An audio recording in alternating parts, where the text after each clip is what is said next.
All right, assalamu alaikum, everybody. So, inshallah, today we're going to be doing the 40 Nawawi Hadith. And of course, this topic is an extremely important topic because the 40 Nawawi Hadith, they're actually 42 and not 40. Can we turn off the fan? It's so loud. It's actually 42 Hadith and not 40. But why are the 42 Nawawi Hadiths important? Well, instead of memorizing all the ahadith and trying to memorize a whole bunch of ahadith, you've got the most important 42 hadiths were compiled by Nawawi. Nawawi is one of the great scholars that pretty much is mentioned mostly after al-Bukhari. What is a hadith anyways? What are we going to do in this class? Number one, inshallah, during our 40 Nawawi hadith, we're going to try to do at least one hadith every single day. Hopefully we can do more. And we're going to discuss different things about hadith, why it's important, what is this hadith about, and how do I relate all these hadith in my life or in our lives in general. Now, the good thing about our 40 Nawawi hadith is that they relate to everything in life. They relate to your personal life, they relate to your spiritual life, they relate to political life, they relate to public life in general, they relate to your own business life, money, different things. Now that's why when we're talking about the 42 Nawawi hadith, we just wanted to get to the other part of how to understand what the Prophet ﷺ was saying in also explaining the Quran. What is a hadith? The word hadith, let me write it down. Now the word hadith, many people will think that, okay, it's just something different than Quran. Well, yes, of course, but what is a hadith? Well, hadith is actually a number of things. Number one, what the Prophet ﷺ said, what the Prophet ﷺ had done, or what the Prophet ﷺ had reported, or any report about the Prophet ﷺ through other Sahaba. Can be another Sahaba, a Sahabi that said the Prophet ﷺ did such and such. He stayed quiet about such and such. And the list goes on and on. Or even any description about the Prophet ﷺ. Any description relating to the Prophet ﷺ, how he took a shower, how he ate, how he drank, all that. Well, the question is, why is hadith important? Why is it important after all? Number one, is that the Quran itself was actually telling us to go back to the hadith, where Allah subhanahu wa ta'ala says, وَأَطِيعُوا اللَّهَ وَأَطِيعُوا الرَّسُولَ, and obey Allah and obey His Messenger.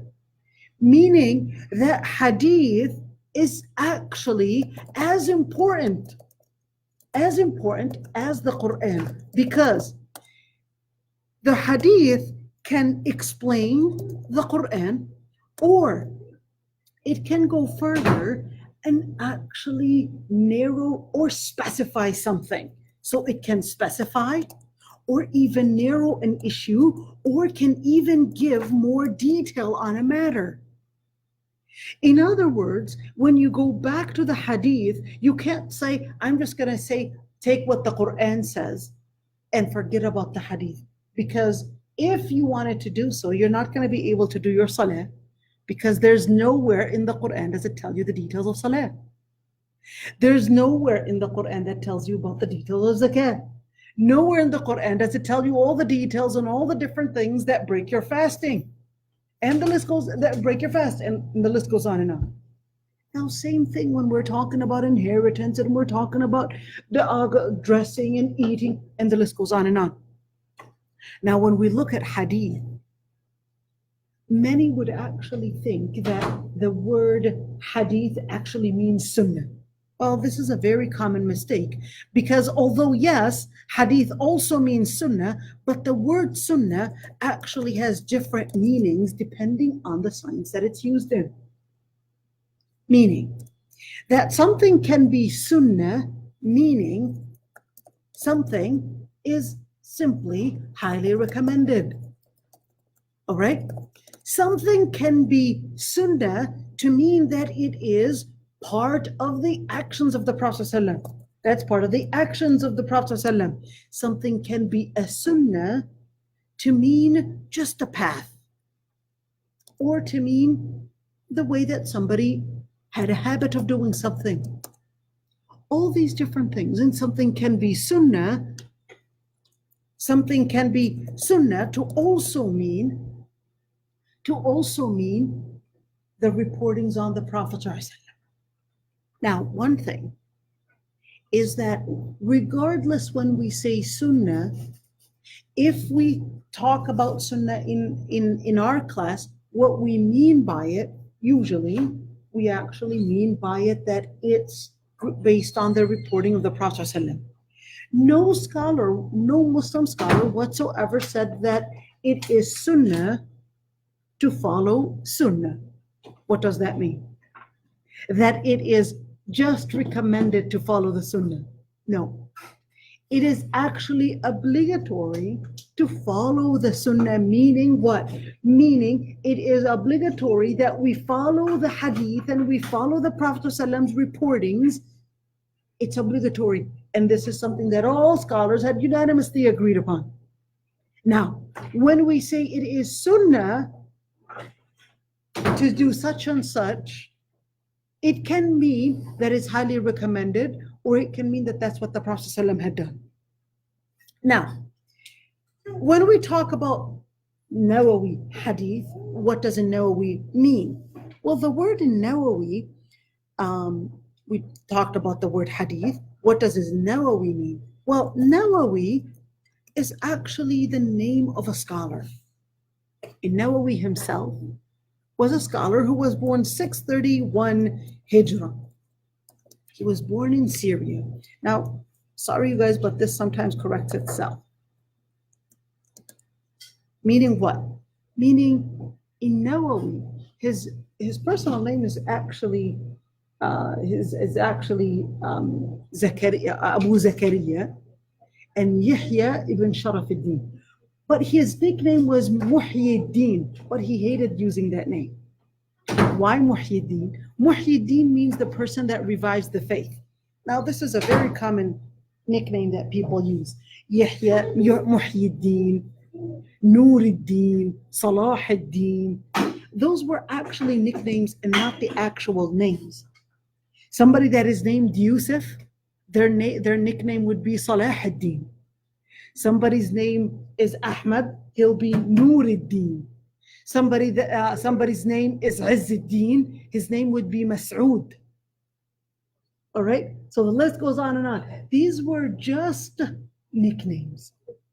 But some scholars hated using those types of nicknames because they're personal praise. When you say Muhyiddin or Nuruddin or Shamsuddin, they said it was a personal praise, so they hated using those names. This is some scholars' opinion. My son's name is Izzuddin. All right, Izzuddin, hoping that he would have the pride in his faith. Inshallah, say Ameen. Ameen, inshallah, he'll have pride in his faith. Now, in Nawawi himself actually was born in southern part of Syria.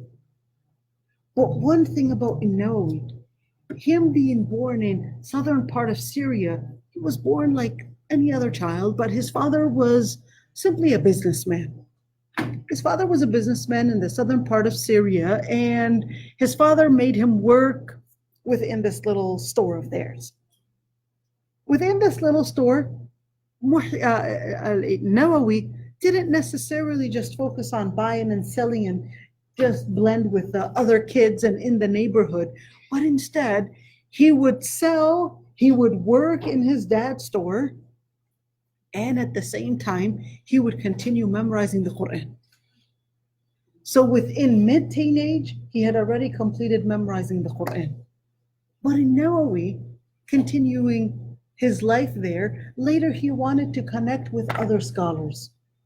So he went to a school in Damascus. Now, you want to know one thing is that in that area, pretty much the madhab Shafi'i. In Nawawi, his madhab was Shafi'i. In fact, he was actually one of the two most important scholars of madhab Shafi'i. المذهب الشافعي, when we say madhab, what does that mean? Most of you are actually madhab maliki in front of me, right? Right? Most of you are madhab maliki. How many people are madhab maliki here? One. Where are you from? Ivory Coast. Ivory Coast, that means you're madhab maliki generally. And you are? Guinea, madhab maliki. And you are? You don't follow madhab? Somali? American? Strongest opinions. Strongest opinion. It's actually, here's one thing.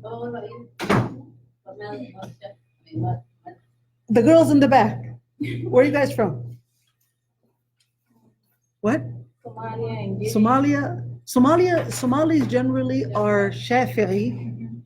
Generally are Shafi'i in their madhab, and you got some that were influenced by madhab Hanbali as well. But generally speaking, it doesn't mean if you are Maliki madhab, it doesn't mean that you don't take in Nawawi as one of the major scholars as well. Because in Nawawi, even if he's Shafi'i madhab, he's still one of the major scholars. And as a matter of fact, the scholars of all the madhahib, they actually learned from one another. Shafi'i, for example, his main shaykh was Imam Malik. His main shaykh was Imam Malik. In fact, Shafi'i, let me tell you a short story. My favorite story about Imam Shafi'i. Imam Shafi'i, he was born in Gaza. Where's Gaza? Palestine, right? Who's from Palestine in here? You. Myself. Alhamdulillah. Now, Imam Shafi'i was born in Gaza, but his mother, when his father died when he was at the age of 2, his mother decided that she needed to take him to his uncle's in Mecca. Why? Because he needed some guardians.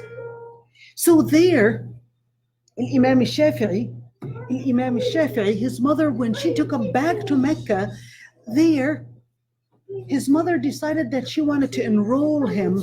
Well, actually, the word is not enroll, but to send him off to the country. Why send him off to the country? Because at the time they used to consider that the kids that grow up in the city would be spoiled. So they would send him off to the suburbs. Where? In order to grow strong men. To learn from early agehood, from early childhood, to become men. And at what age? 3 and 4 and 5 years old. You would think they're sending them off at 15. No, they're sending them off at really young age. In fact, that's why the Prophet ﷺ himself was sent to Halima Sa'diyya, because they thought that the city was polluted both behaviorally and even environment. It was polluted. So they would send them off. Even, talking about during the time of the Shafi'i, if the behavior within Mecca is polluted, Allah ya'tina al-afiyah. Scared. So Shafi'i, his mom sends him off to learn al-lugha al-Arabiyyah, the Arabic language from the suburbs, from the people in the suburbs, because their language would be more classical. So Shafi'i learned al-lugha al-Arabiyyah and memorized the Quran by the age 7. By age 7 years old, memorized all the Quran. It was time for him to come back to Mecca. But in Mecca, usually their path for acquiring ilm, they would start from the scholars that are within their city. So what would he do? He would actually learn from the scholars. Imagine, guys, a 7-year-old taking a college level ilm. In fact, you could actually call it postgraduate level. They're sitting down. Unlike today, where parenting is all about let them live their childhood, during that time, even a child was becoming a man, was treated like a man. They were taking postgraduate studies when they were just little children. Shafi'i completed all the classes, all those postgraduate classes within Mecca from all those scholars in Mecca.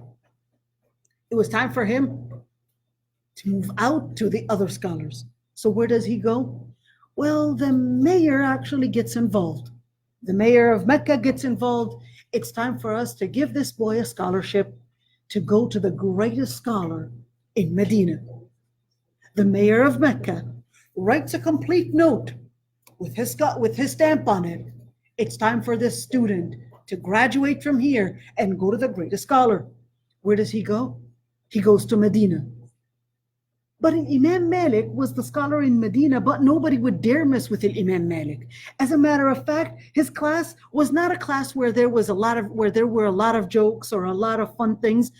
Imam Malik's class was totally different, where he would rather be the person to give the class and everybody else would be silent.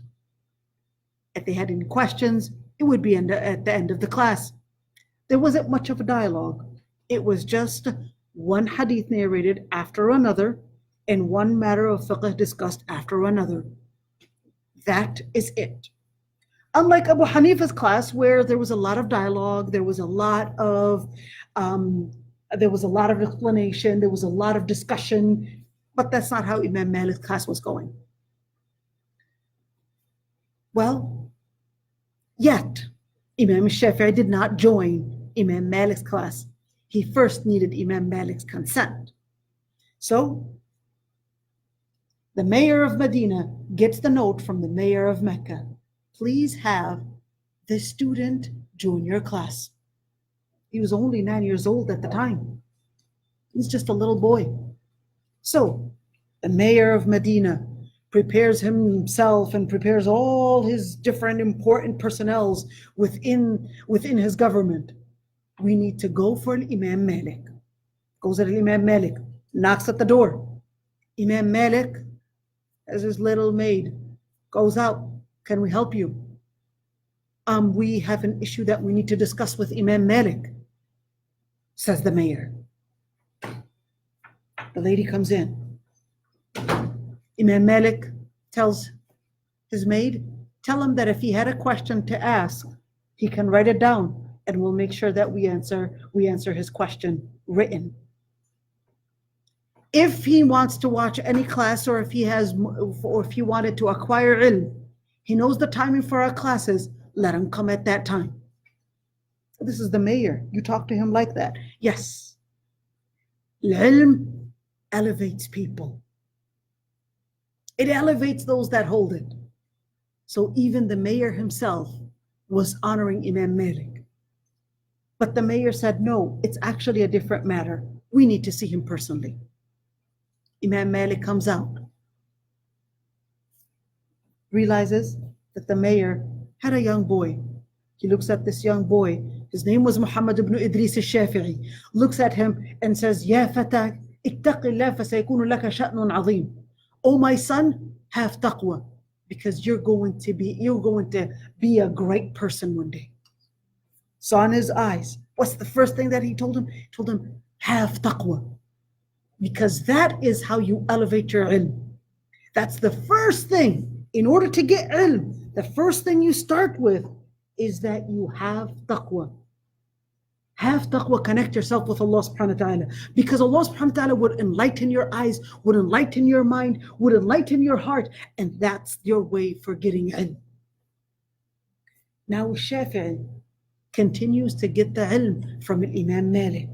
We're not going to make the whole class about a Shafi'i, but this is just an idea, since most of you are Maliki, just to realize that they were not antagonists, they were not at war with each other, but they were actually learning from one another. Those scholars were learning from one another, not fighting. Now, Imam al-Nawawi, of course, Imam Shafi'i died 205 Hijriya, but Imam al-Nawawi was actually born 631 Hijriya. So that's a couple hundred years after him, right?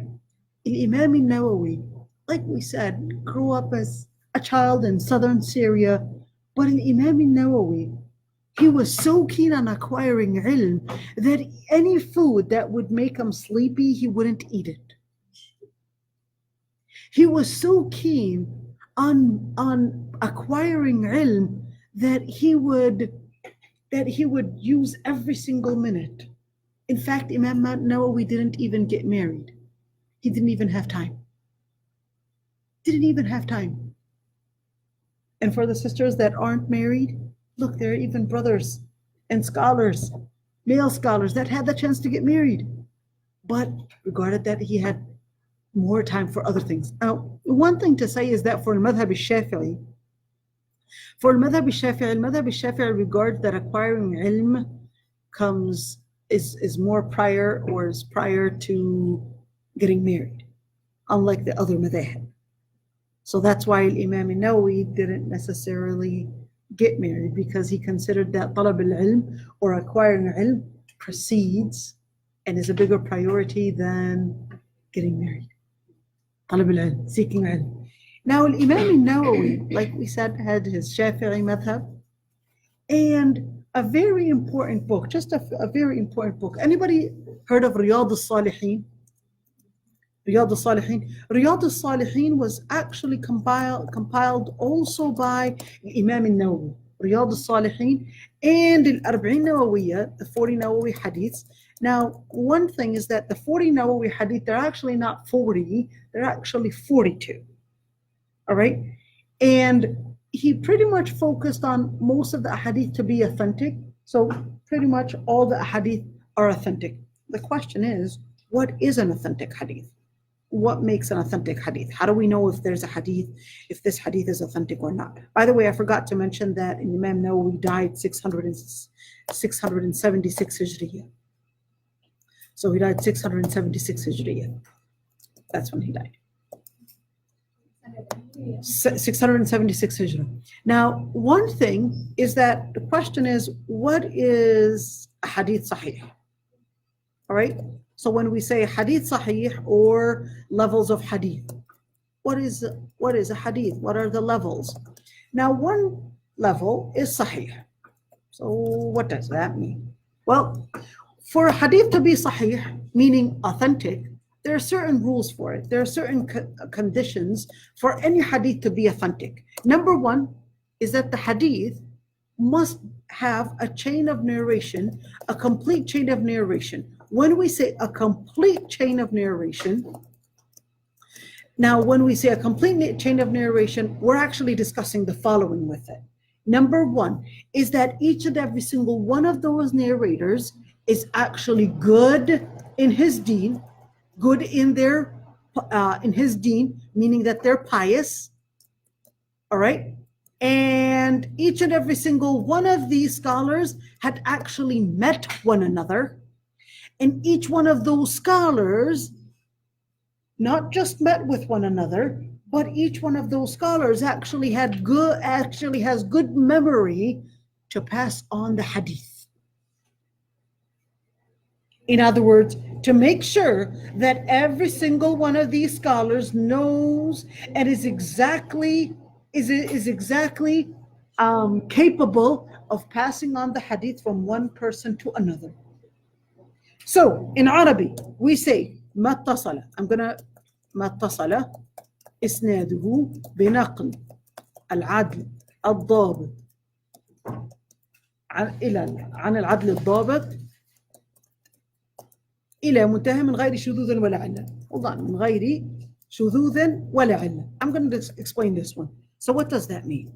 Well, we don't just look at just the chain of narration, but we also look at the wording of the hadith. Was there another scholar or another narration where it had another chain of narration that said the hadith in a different way and a stronger way than this person? And then we start comparing.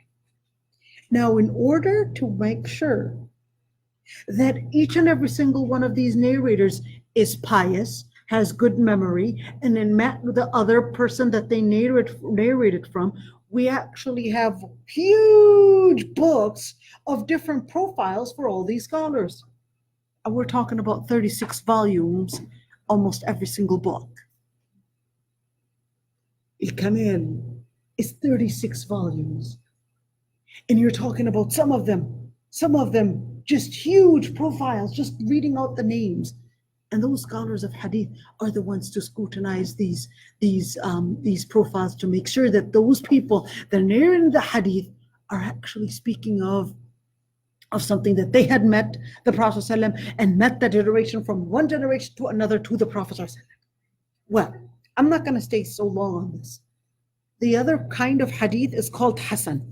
What is Hasan? When we say hadith Hasan, it just simply is an authentic hadith, but the person might have not been very good in memorizing the exact wording of the hadith.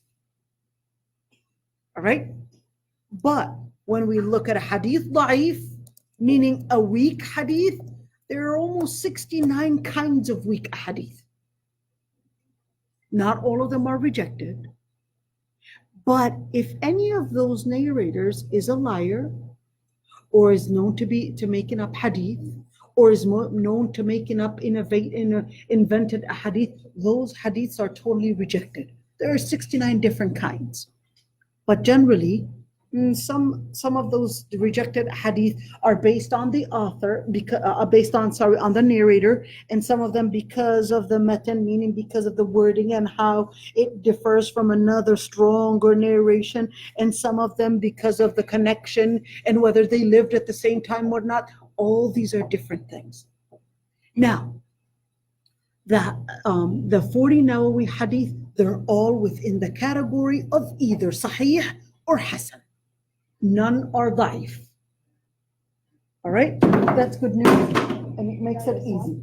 I think it's a phone that was charging and had a breakdown. All right, now the first hadith that we're going to talk about, so that we won't take too long on describing the sciences of hadith. The first hadith that we're going to talk about is this one.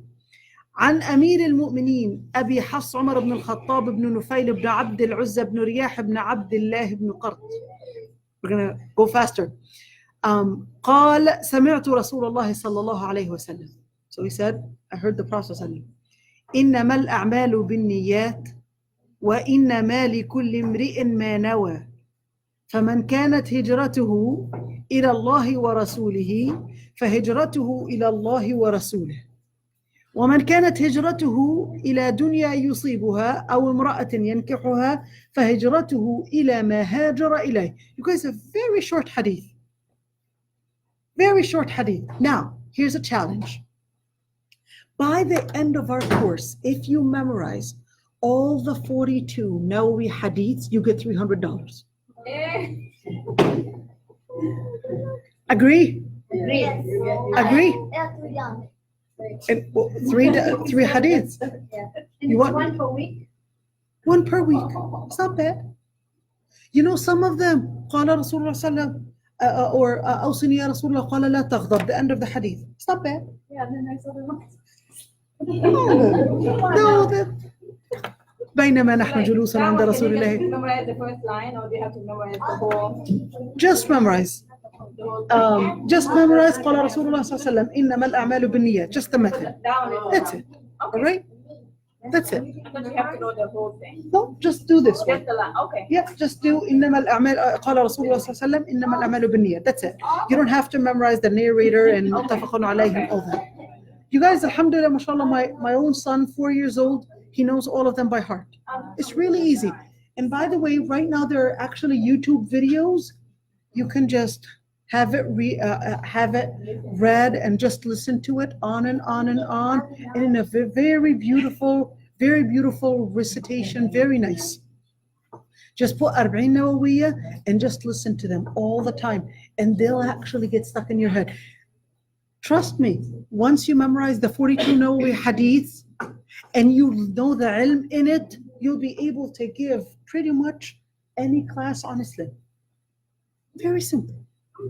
Just the basis. Just the basis, that's it. All right, let's start. عن أمير المؤمنين. Of course, أمير المؤمنين. Why is he أمير المؤمنين? What is أمير المؤمنين? أمير المؤمنين. أمير المؤمنين النووي. أمير المؤمنين. After the death of the Prophet ﷺ, there came al-Khulafa al-Rashidin. After the death of the Prophet ﷺ, came 4 Khulafa al-Rashidin. Which one?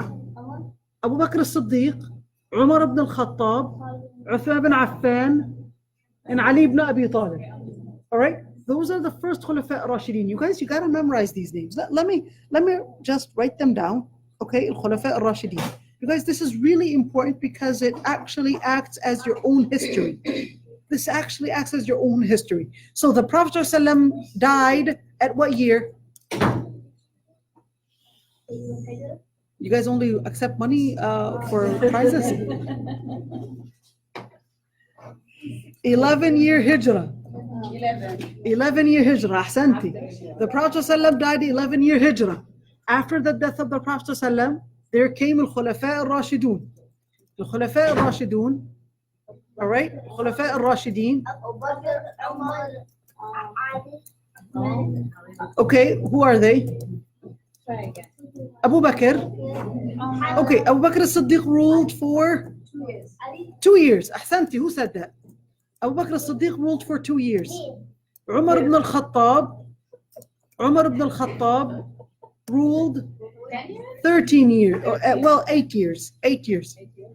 8 or 10, I can't remember exactly. Uthman bin Affan then came later and ruled for 13 years. And then Ali ibn Abi Talib. After al-Khulafa al-Rashidin, there came al-Khilaf al-Umayyah.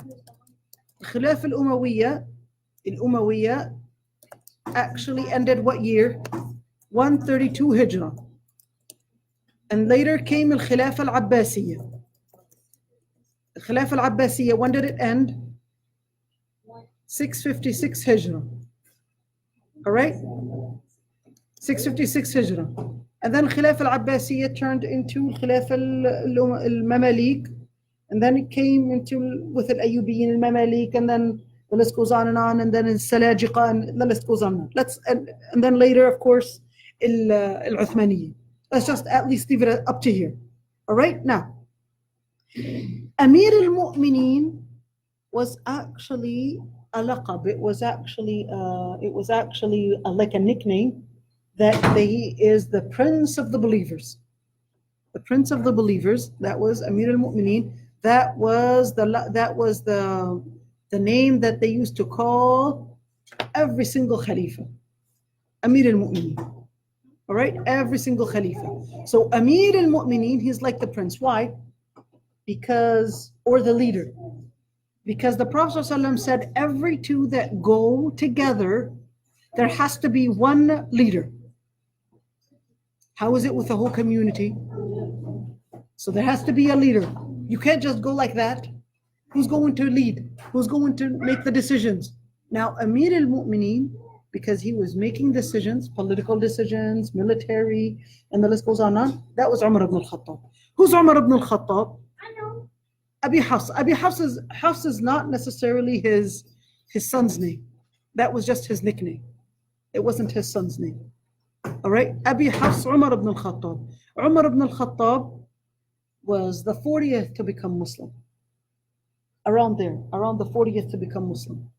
And Umar ibn al-Khattab was an ardent enemy of the Prophet ﷺ in the beginning. And then later he tried to kill him. And then later, Umar ibn al-Khattab becomes Muslim and becomes one of the most important people to defend Islam. Umar ibn al-Khattab was later killed, stabbed, exactly. What was that? Exactly. And Umar ibn al-Khattab, of course, his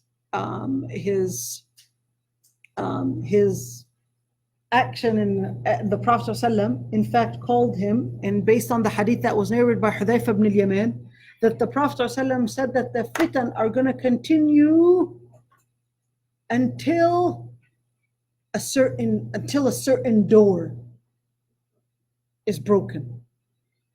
Oh, and who was that? That was Umar ibn al-Khattab. Umar ibn al-Khattab was one of the most important personnel within the Muslim history. During the time of Umar ibn al-Khattab, Persia was defeated in Ma'rakat al-Qadisiyah in the 15th year Hijrah, and the Byzantine Empire was defeated in the same exact year. In the same exact year. We're talking about two major empires, the East and the West. And it was then that transmission to the Muslim you can consider it as the Muslim Khilafah right now, during the time of Umar ibn Khattab, actually expanding to the farthest. Umar ibn al-Khattab said that the Prophet ﷺ said, إِنَّمَا الْأَعْمَالُ بِالنِّيَّاتِ. One thing I would want to say, this hadith is only narrated by Umar ibn al-Khattab, but it was later, of course, transmitted, and over 200 people narrated this hadith. 200 people, almost 200 people. Now, one thing is that this hadith, إِنَّمَا الْأَعْمَالُ بِالنِّيَّاتِ, all scholars pretty much started their books, whether a hadith book or a fiqh book, with this hadith. إِنَّمَا الْأَعْمَالُ بِالنِّيَّاتِ. إِنَّمَا means that verily, or it's to emphasize that all actions depend on the intention. All actions depend on the intention. But the question is, what actions? What actions depend on intention? What actions depend on intention? Asad. What actions depend on intentions?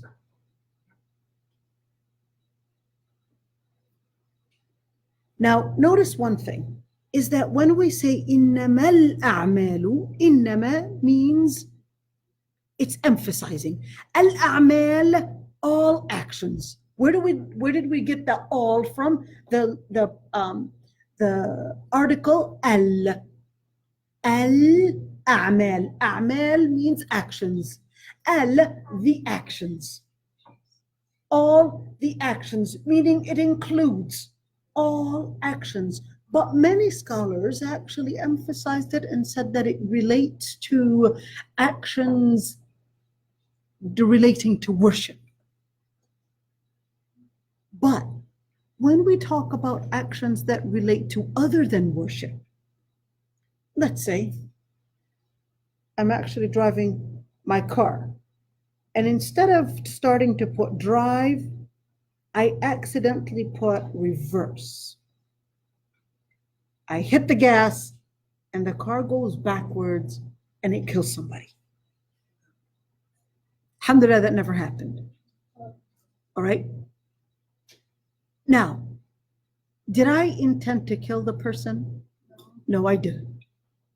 Well, do I have to compensate for this action? Yes. But I didn't mean to kill them. When things relate to حقوق العباد, people's rights, you still have to compensate. Whether you meant it or you didn't. Now, if it was you personally, you have to compensate directly. If it was somebody that is under your guardianship, you're still responsible. Meaning what? My kids are playing baseball outside, and instead of hitting the ball that way, it actually hits the ball this way, and it breaks my neighbor's glass. You can't say it's my son, it's not my fault. You have to compensate. And you can't say he didn't mean to do it. You still have to compensate. إِنَّمَا الْأَعْمَالُ بِالنِّيَّاتِ. And here's one thing. إِنَّمَا الْأَعْمَالُ بِالنِّيَّاتِ, when we're talking about your own action, what action? This is especially actions in worship. So when you have the intention, the sincerity, it's in order to distinguish and take away all those different actions from being just a normal cultural or a habit action into being a ritual. You're turning your action from being just a random habit into making it a ritual. What type of ritual? What is a ritual? What is a ritual? A ritual is any behavior that you do to mean with it some kind of a pathway to get you closer to Allah subhanahu wa ta'ala. Are you with me? So let's say I wanted to do a habit and actually say, well, I want to do a type of ritual where we just gather and do yoga and listen to Quran while we're doing yoga. And I said, what are you guys doing? And you said, well, we're doing yoga while we're listening to Quran because it's a form of ibadah that's going to get us closer to Allah subhanahu wa ta'ala. How's that going to get you closer to Allah? Well, with yoga, you just focus and it gets you so close to focusing on yourself. And with the Quran coming in, that's it. You reach to the level of, what do they call that level? What do they call it? No, there's a word for it. There's a word for it for the Buddhists. What do they call it? No, they call it something. What's that? Nirvana. There you go. So wanted to combine both. All right? Now, if you wanted to use that as a ibadah, it would be bid'ah. Now that's why when we talk about إنما الأعمال بالنيات, you can't separate it from the hadith that was narrated by Sayyidah Aysha, that the Prophet ﷺ actually said in the hadith that whoever innovates something that the Prophet ﷺ did not teach, then it will be rejected. Now, you can't separate this hadith from that, because if you're talking about any worship, there are three types of worship. All right? There are three. When we're talking about worship, you want to do just a general action, it has nothing to do with worship, but in order for a worship to be accepted, you would have to have one, your sincerity. What does sincerity mean? Well, your sincerity simply means that you only seek the reward from Allah subhanahu wa ta'ala. Sincerity also means that it doesn't matter to you where people are praising you or putting you down. It doesn't matter to you. Whether people make fun of you or whether people praise you, to you, you don't care. You're making wudu in the middle of college and people are looking at you. Why is she taking a bottle of water in the bathroom? And then you start getting embarrassed and you decide not to make wudu just because you don't want rolling eyes at you. You know these kind of things, right? Right? You don't want people rolling their eyes at you. So what do? You decide not to do different things because you don't want any embarrassment. Right? Now here's what happens. That tells you that ikhlas is right there starting to shake. That tells you that ikhlas is starting to shake. And then you want to pray, but you don't want to pray in the middle of the mall because you just don't want to look weird. That's ikhlas starting to shake. That's why when we talk about ikhlas, it's related directly to the pride of faith. What is pride of faith? What is the most dhikr that we do? What is the most dhikr that you do? The most dhikr that you do, that you're obligated to do, the most dhikr. Try. The most dhikr, the shortest, most dhikr that you do. Out the house, inside the house, the most dhikr that you do throughout your day.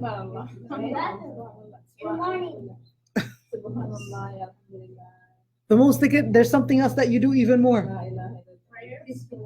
What is the most dhikr that you do? Allahu Akbar. Allahu Akbar is the most dhikr that you do. Do you guys think about it? Why do you do Allahu Akbar as the most dhikr? Okay, in salah you do it the most with every single move. You say Allahu Akbar. You know why? Because with dhikr, it actually gives you the inspiration to think through that lens. When you say Allahu Akbar, it gives you the dhikr to think through the lens that Allah subhanahu wa ta'ala is the most high, that you should seek your own pride from Allah subhanahu wa ta'ala. all things around, they fall beneath. So you say Allahu Akbar as the most dhikr, because that's supposed to be that inspiration that you get. That's supposed to be the enlightenment that changes you. That's supposed to be the enlightenment that elevates you. That's why you say Allahu Akbar. To elevate you, you think of Allah subhanahu wa ta'ala to get you up higher. With Allahu Akbar. And by the way, subhanAllah, I mean, if you look at even the media, the word Allahu Akbar seems to be the most scary dhikr. You say Allahu Akbar, you might actually get out of the plane, end up deported, or probably get out of the plane, or who knows what. You got to be really careful when you say Allahu Akbar. When you see those pranks where they come in and they say Allahu Akbar, And people, yeah. People in Islam comes in and it's Allahu Akbar, And everybody runs. Allahu Akbar, subhanAllah. Allahu Akbar is basically the most dhikr that you do. Now, let's go for the other part. When we talk about al-ikhlas for any ibadah, there has to be ikhlas. Number 2, it has to be done as the Prophet ﷺ has taught us to do the ibadah. As the Prophet ﷺ has taught us to do the ibadah. Number 3, when we're talking about the heart, we're talking about the behavior, and then we're talking about the action, the action itself, and then we're talking about sincerity. For any type of action, there's the wording action, there's the oral dhikr, there's the behavioral dhikr, and there's the visual dhikr. All right, let's do it again. The oral dhikr, subhanallah, walhamdulillah, wa la ilaha illallah, Allahu akbar. Salah has the oral dhikr, and there's the behavior, and there's the visual. What are you focused on? What are you looking at?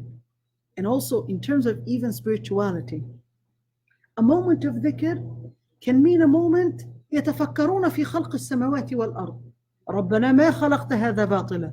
They're taking a moment to think about the great creation. Why? Because the great creation reflects a magnificent creator. Here's my own visual dhikr. The oral dhikr, you're taking a moment to read Quran. You're taking a moment to do tasbih. You're taking a moment to do al-istighfar, al-dhikr. And there's the behavioral dhikr. She's walking down the street with her hijab. Behavioral dhikr. She's giving a smile. Behavioral dhikr. She's giving sadaqah. Behavioral dhikr. What else is she doing with behavioral dhikr? Helping her mom in the kitchen, washing the dishes. It could be behavioral dhikr as well. Of course, you guys remember the Prophet ﷺ even said that even if the husband gives his wife a morsel of food, that's behavioral dhikr. Right? That's behavioral. In fact, it even goes farther. وَفِي بُضْعِ أَحَدِكُمْ صَدَقَةٌ. And even with the fluid, there's a sadaqah from the husband to the wife. what's fluid? Fluid is a substance, any substance. Substance, this is fluid, right? Oh yeah. Yeah, there you go. إنما الأعمال بالنيات. إنما الأعمال بالنيات. All actions. بالنيات depend on the niyyah. Where's the niyyah? In the heart. Where's the niyyah? In the heart. The intention is in the heart. What in niyyah? When we talk about the niyyah, do we utter the niyyah? In some ibadat we do. لبيك حج. In some ibadat, in some worships and ritual, we actually utter the intention. In wudu, you don't say nawaitu an atawadda, do you? I have the intention to start my wudu. You don't have to say it. You just start right away. So some things, you don't utter the intention. You don't have to utter the intention for salah. You just start, Allahu Akbar. Well, madhab al-Shafi'i, you guys say it. For al-madhab al-Shafi'i, they would utter the intention. But al-Raja, madhab al-Shafi'i, for salah too. For al-madhab al-Shafi'i, they would utter the intention. Well, I want to tell you one thing, is that a lot of the Somalis are actually influenced with madhab al-Hanbali. All right, but generally, madhab al-Shafi'i, you utter the intention. You utter the intention. نويت أن أصلي 4 ركعات الظهر, for example. I have the intention to pray 4 rak'at dhuhr. But you don't, the preponderant is that you don't have to utter the intention. Because you don't utter the intention to save somebody, to drink water, etc. But you do utter the intention for Hajj, for Umrah. That's a different story. But outside of that, the intention is really on the inside. Sincerity is on the inside.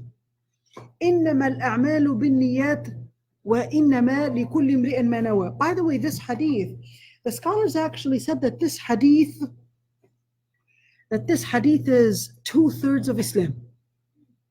2/3 of Islam are based on this hadith. But it would be based on the intention if 3 things are there. Number 1, if that person willingly took that action, meaning that they weren't forced to take it. 2, if that person is sane, meaning that they're actually aware of what they're doing. 3, and that person has reached the age of puberty. Different opinions between scholars on young children, if their good intent, if their good deeds are rewarded by, if they're rewarded by the good deeds, or if their parents are rewarded by it. The end of the day is that when we're looking at these 3 things, when we're talking about the action, if the person is forced to do an action, they're not held accountable for it. What is forced?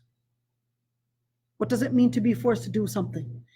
To be forced to do something, meaning that somebody, you see that they are threatening to harm you. Do this or I'll kill you. Threatening to harm you, and you are sure that if I don't do what they want me to do, that they will really harm me. Then you can actually have 2 things. It would be a azima to still get killed and not do what they want you to do. What is azima? An honor. You'll die as a shaheed. But if you don't do it, if you don't do it, you'll die as a shaheed if they killed you.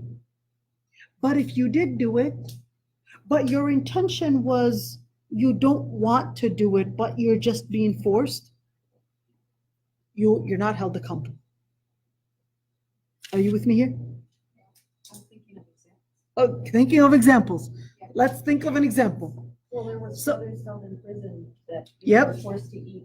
Forced to eat pork, or forced to do certain things. And Ammar ibn Yasir, his both of his parents were killed before his eyes.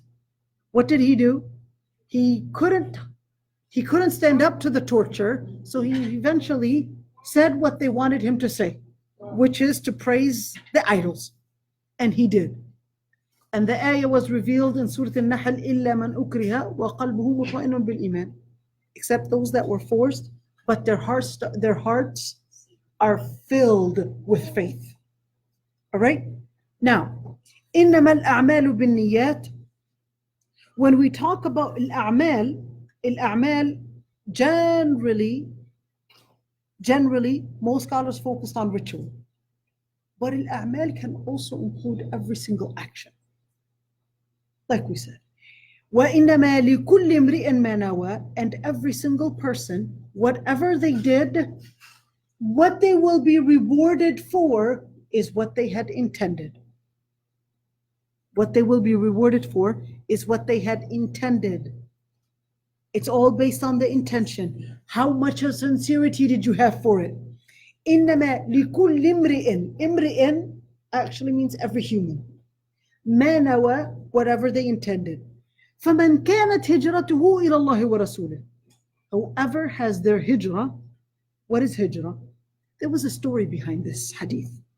The story is, there was a Sahabi who was in love with a woman. Her name was Qais. What was her name? Qais.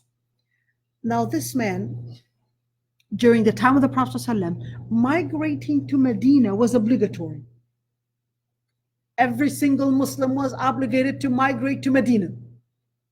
So this guy, he migrates to Medina, but not on the intention to join the Prophet ﷺ, but with the intention to join with his lover, Qais. Okay. To join with Qais. So the Sahaba thought, well, will he get the same reward that we got?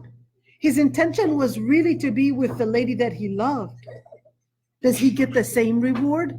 So the Prophet ﷺ responded, فَمَنْ كَانَتْ هِجْرَتُهُ إِلَى اللَّهِ وَرَسُولِهِ. Whoever does hijrah for the sake of Allah and His Messenger, then their reward will be their reward would be Allah subhanahu wa ta'ala will be the one to reward him for it. Then his intention was for the sake of Allah and His Messenger. But what is hijrah? Hijrah means to migrate. But hijrah can be in three different things. Hijrah can mean to migrate from place to another, can mean to migrate, hijrat al-amal, can mean to leave an action, sin, and can also mean to leave a person. Let's focus on a number of these. Number one, the initial hijrah that the Prophet ﷺ said, لا هجرة بعد الفتح, there's no hijrah after fath, is that it was, the initial hijrah was that every Muslim was obligated during the time of the Prophet ﷺ, until 8th year hijrah, they were obligated to migrate to Medina. But that obligation ended when the Muslims conquered and opened Mecca. In what year? 8th year hijrah. In the 8th year hijrah, that migration ended. But there was another migration, which is the migration from Bilad al-Kufr ila Bilad al-Islam. From the area that you can't practice your faith in, to an area that you can practice your faith in. At the time, it was leaving the place of the non-Muslim area to a Muslim area. But during our times, the situation is slightly different because many Muslims actually have more freedom to practice their faith in places like Europe and America than actually a Muslim country like Tunisia, or a Muslim country like Egypt, or even Saudi Arabia right now. So in situations like that, wherever you're able to practice your faith freely, that's where you can migrate to. But it's not just you, it's also your children. In other words, the most important thing about hijrah is really making sure that you're migrating for the sake of Allah subhanahu wa ta'ala, and not just wealth and better income and better housing and healthcare and etc. But the first thing, the priority you want to look at is DNAIM. When we talk about hijrah, how do we fix those priorities? The priorities are based on these categories. Let's put them here. DNA, what else did I say? I, what's the last letter? M. What are those priorities? D stands for deen. N stands for nafs. A stands for aql. I stands for ird. M stands for mal. What does that mean? The priority for hijrah is number one, that you migrate to protect and preserve your piety. Your piety. Then to preserve your life. Then to preserve your mind/education. 3, to preserve your chastity/family. M, mal, to preserve your finance/ wealth, and or money. These are the priorities in order. The number one priority is your deen. So when you want to make hijrah, it should be that your first concern is to make sure, is my deen safer there or here? If both are the same, here and there, okay, let's go life. Oh, it gives me better health insurance, there's better quality care for health and all these different things. And I will be safer. Aql, my education and my children's education, is it better here or there? Ird, my chastity, am I facing more fitna here or there? Are my children facing more fitna here or there? Is my family facing more of girl and boy fitna here or there? The finance, am I making better money here or there? Those things in order. When we talk about hijrah, those things should be a very important concern.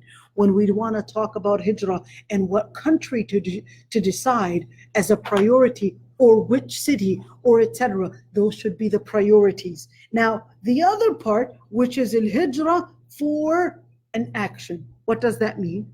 Hijrah for an action, the Prophet ﷺ, in the Hadith, said that the person that is the real muhajir or al-muhajir is the person that leaves whatever Allah subhanahu wa ta'ala had regarded as haram. Muhajiru man hajara man hajara ma naha Allahu an. Whoever leaves what Allah subhanahu wa ta'ala had forbid. This is al-muhajir. Whoever leaves what Allah subhanahu wa ta'ala, a true muhajir. Now, after that kind of migration, after that type of migration where they're leaving the place, now we're going to a migration of action. Alaykum as-salam wa rahmatullah. يسعدها الحاجة. أي سلمها يا رب. الحمد لله الله يبارك فيك. الحمد لله الله يبارك فيك يا رب. الحمد لله الله يحفظك. الحمد لله. يسلمك يا رب يسامحك. الحمد لله. أنا خاف من الطيارة. والله لك الحمد لله. الله يسلمك الله يحفظك. Now the other type of hijrah is that hijrah, like we said, in action. Why is that hijrah also emphasized? Now during our time, there's also, if you want to look at it, there's the hijrah in body and there's also the hijrah within yourself. There's the hijrah within yourself. What is the hijrah within yourself? The hijrah that you migrate. There's an environment. There's an environment in terms of location, in terms of place, but there's also an environment that is within. What is the environment that is within? The environment that you decide to leave a certain action, that you decide to leave not just the action, but whatever that takes your behavior into a different place. What is that? Let's say, for example, especially for teenagers, can't control yourself online. For example, if you can't control yourself online, well, I'll give my mom the password, the Wi-Fi password, and I don't want to know it. Why? Just to make sure that my shaitan doesn't take me to another place. So mom, can you watch me? Now what am I doing here? I know most teenagers don't want their moms watching them, but this is part of tawasaw bil-haqq wa tawasaw bil-sabr. This is part of supporting our deen. This is part of supporting our deen. I will tell my mother, Mom, help me support my deen. Please hide the password for me. I only want to make sure that I'm using the data in the proper way, in the halal way. So mom, sometimes my finger slips in the wrong website. Can you please make sure that you let me only study in the kitchen where you're at? I know there's lots of noise, but maybe I can put some sound breakers just to make sure that my finger doesn't go into the wrong place. Especially for teenagers, it's easier to do that. When we're adults, khalas, dunya doesn't become as seducing to us, right? Maybe, it depends. Maybe I went into al-kuhula, maybe I went into the very late age. Right now, my main focus is on my children. Allah yahmihum. That's it. Once you go into the 40s, your main focus is Allah islah awladna. Right? Our main focus becomes, Ya Allah, make our children be from the salihin. We gave up on dunya. Khalas. Allah islah awladna. Now, the other type of hijrah, like we said, is hijrat al-amil. Hijrat al-amil, leaving the person that does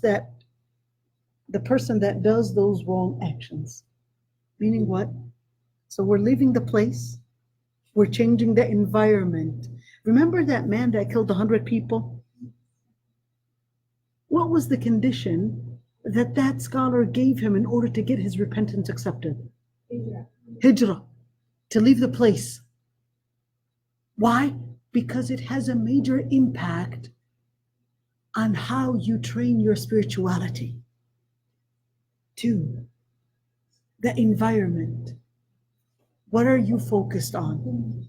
You do your own hijrah in changing the environment, in changing the area, in changing the actions that take you there.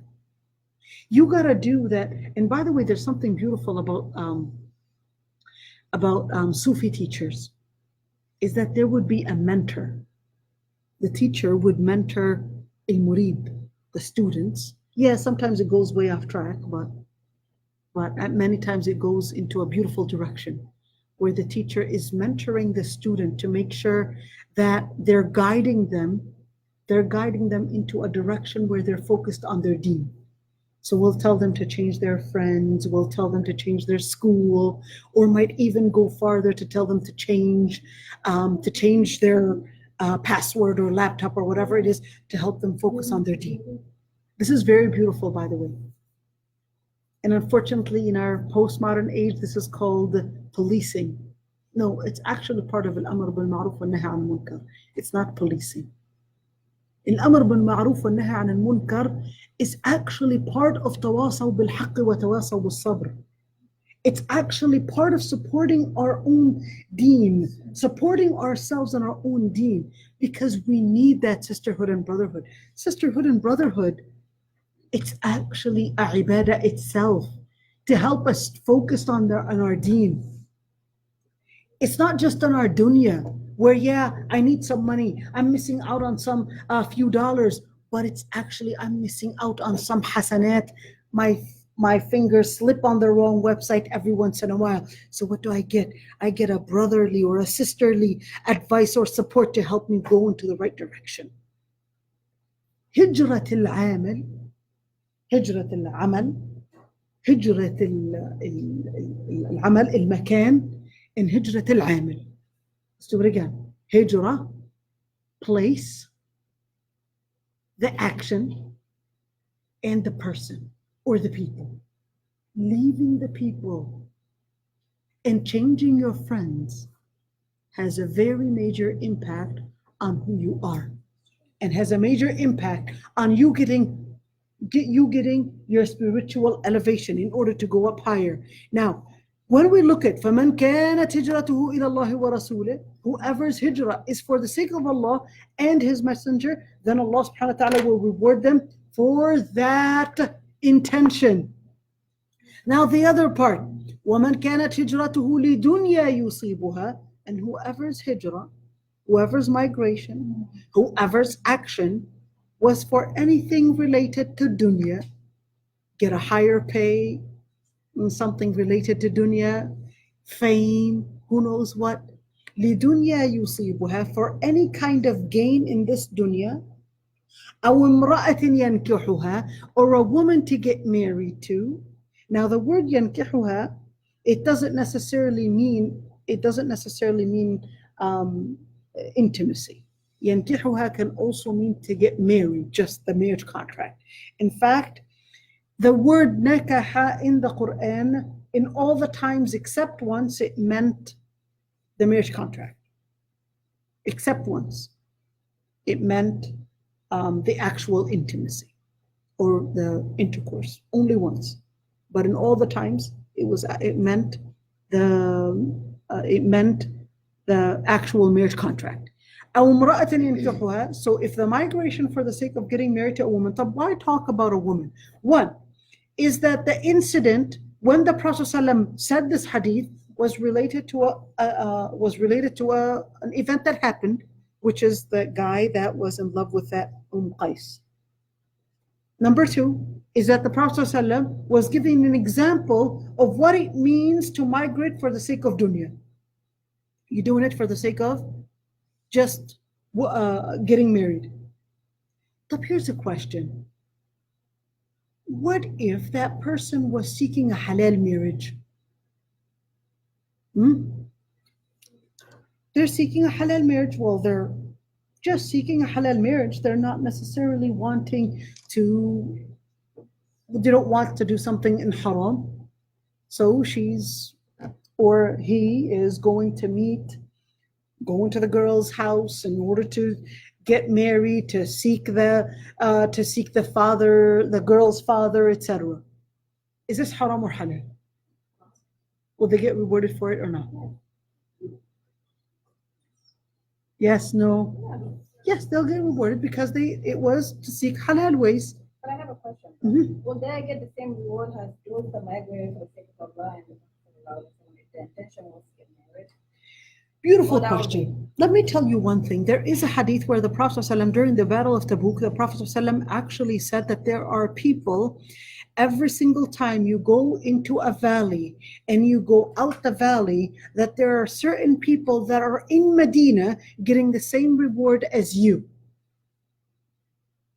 So the Sahaba said, and they're still in Medina? And the Prophet ﷺ said, yes. So they said, basically quite trying to inquire, how is that? He said, because habasahum al-udhr. They wanted to come, but they had a reason not to come. Maybe crippled, disabled. They didn't have enough tools to come for the battle. Those people, even their intention to come, even though they didn't come, they'll still get rewarded that way. They'll still get rewarded that way. Same thing when we're talking about other things. You wanted to go to the masjid. For example, you wanted to go to the masjid and you had your children. You wanted to pray Taraweeh, but your children, if you take them to Taraweeh, all those eyes are going to be rolling at you. You have children there that are too young to understand. They're just going to be crying and disturbing others. But you really, really want to go. You'll get the reward even though you didn't go. Even though you didn't go. But try to do your own Taraweeh at home and get the reward, even going to the masjid. Same thing. Let's say a sister wanted to go for salah, or wanted to go for a group of people that were going for some kind of a spiritual, what do they do right now? Retreat, etc. But her mother said, you can't go. But mom, please. She tried all her effort to convince mom, but mom insisted that no, you can't go. Can it happen? It can happen.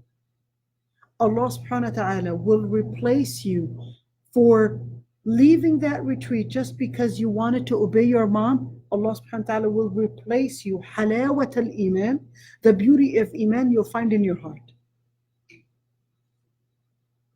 You'll find in your heart, even though you didn't go. Obeying your mom is a priority. I know you really want to go. Obeying your mom is a priority. And I know what it means to actually get a scholarship to go to another school, or scholarship out of state, and mom says you can't, or even Islam says you can't. But I got a scholarship. but I got a scholarship and I can go to Harvard or MIT or whatever it is.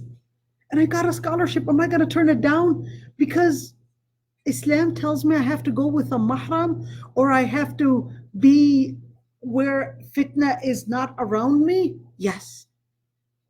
Why? Because let's go for D and AIM again. Because protecting your deen and protecting your chastity is more important than you getting a degree that's going to get you big money.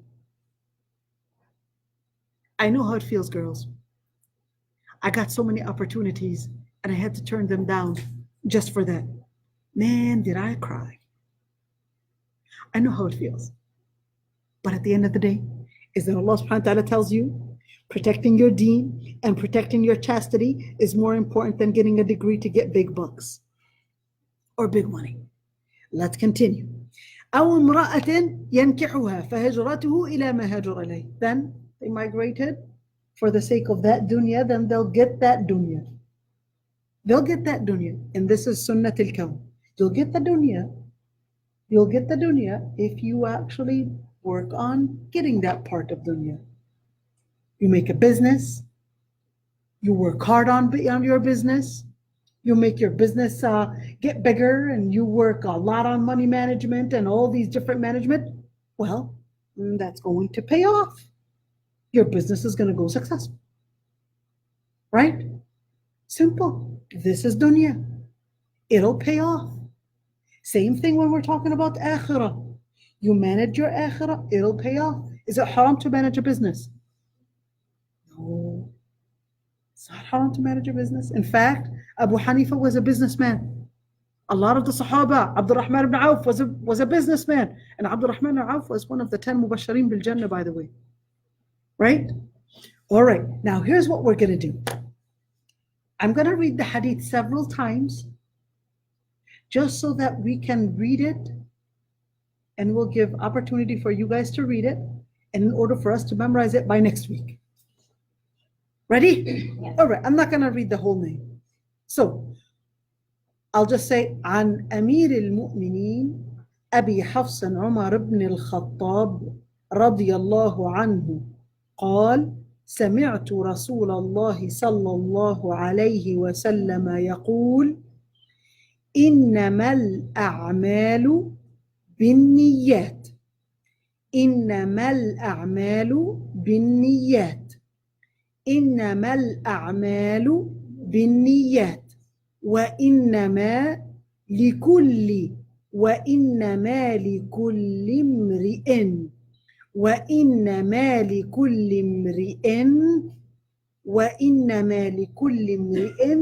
ما نوى. وإنما لكل امرئ ما نوى.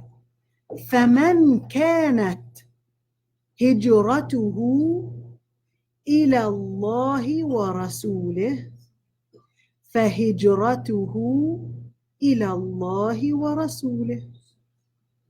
فمن كانت هجرته إلى الله ورسوله فهجرته إلى الله ورسوله. ومن كانت هجرته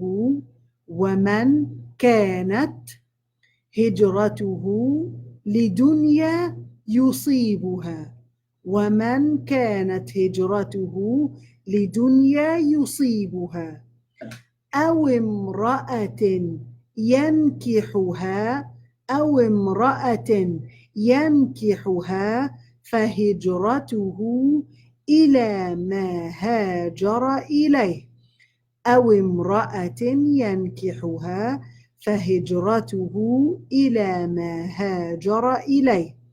متفق عليه. This is actually wrong. There's no ta marbuta here, but متفق عليه actually means narrated by Bukhari and Muslim.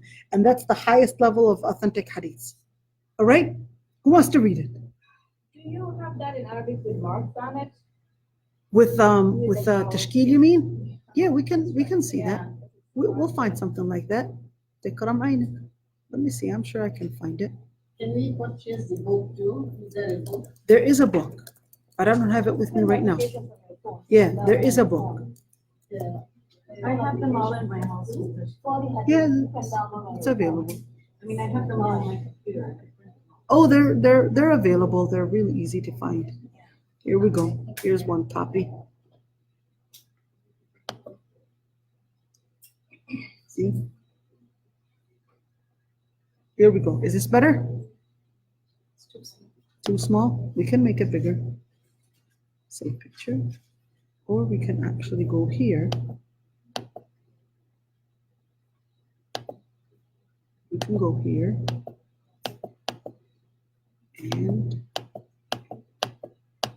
how about that? All right, let's do it like this. How about this? Is this better? All right, I'll do it again. إنما الأعمال بالنيات وإنما لكل امرئ ما نوى فمن كانت هجرته إلى الله ورسوله فهجرته إلى الله ورسوله ومن كانت هجرته لدنيا يصيبها أو امرأة ينكحها فهجرته إلى ما هاجر إليه. رواه البخاري ومسلم. متفق عليه. Who wants to try? خالته ميرفت. يلا. عن أبي حفص عمر بن الخطاب. أبي حفص عمر بن الخطاب رضي الله عنه قال: إنما الأعمال بالنيات وإنما لكل امرئ ما نوى فمن كانت هجرته إلى الله ورسوله فهجرته إلى الله ورسوله ومن كانت هجرته لدنيا يصيبها أو امرأة ينكحها فهجرته إلى ما هاجر إليه. أحسنت. متفق عليه. عائشة الله ولا الله؟ إلى الله مجرور. This is wrong. إلى الله ورسوله لأنها مجرور. إلى الله ورسوله. You want to try? What's your name? Amina. You want to try Amina?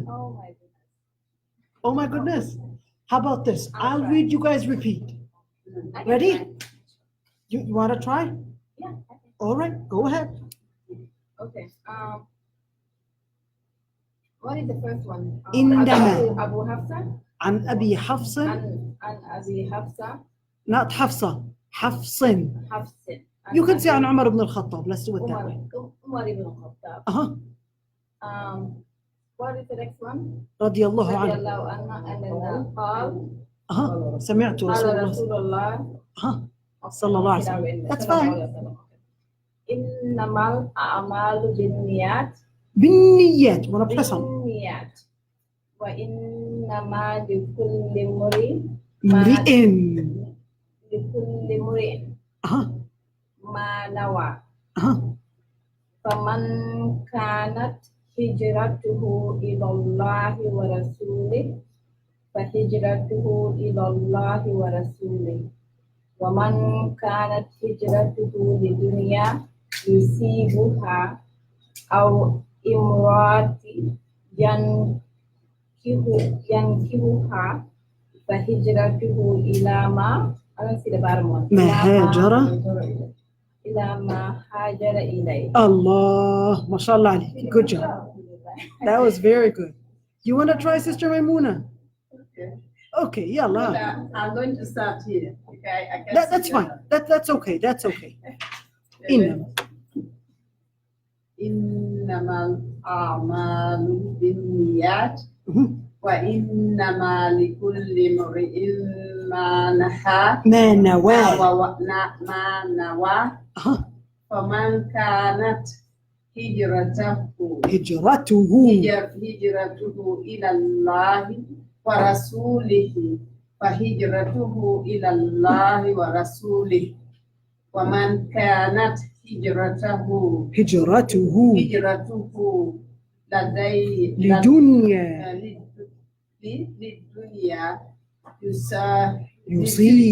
يصيبها أو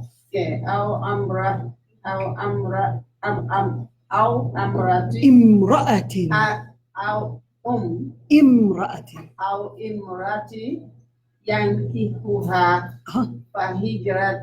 فهجرته إلى ما هاجر إليه. Allah. You want to try? No? أي حاجة. طيب مش حابة. All right. Girls in the back, who wants to try? She's ready? All right, let's go. The girl in purple.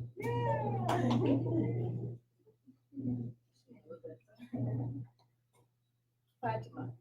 Fatima? That's your daughter? That's her name. Oh, that's her name. Yeah. Okay. Where's your voice, sweetheart? I can't hear you. عن أمير المؤمنين أبي حفص عمر بن الخطاب رضي الله عنه قال سمعت رسول الله صلى الله عليه وسلم يقول إنما الأعمال بالنيات وإنما لكل امرئ ما نوى فمن كانت هجرته إلى الله ورسوله فهجرته إلى الله ورسوله ومن كانت هجرته لدنيا Uh-huh.